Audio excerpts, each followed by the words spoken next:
ಸೀರೆ ಉಡಿಸಿ ಬಳೆಯ ತೊಡಿಸಿ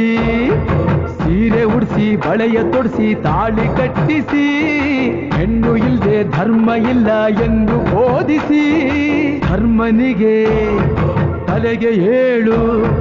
ಧರ್ಮನಿಗೆ ತಲೆಗೆ ಏಳು ಮಡಿಕೆ ಕೂರಿಸಿ ಕೈಗೆ ಕತ್ತಿ ಕೊಟ್ಟು ಕರಗ ಶಕ್ತಿ ತೋರಿಸಿ ನನ್ನನ್ನು ಶಂಕಿಸಿದರೆ ನನ್ನನ್ನು ಶಂಕಿಸಿದರೆ ಪ್ರಳಯ ಎಂದಳಮ್ಮ ನನಗೆ ನಡೆದುಕೊಂಡ್ರೆ ನನಗೆ ನಡೆದುಕೊಂಡ್ರೆ ವಿಜಯ ಎಂದಳಮ್ಮ ಆಡಿದ ಮಾತನ್ನು ಮೀರ್ದಿರೋ ಭಕ್ತರ ಇವಳಿಗೆ ಇಷ್ಟ ಇಷ್ಟ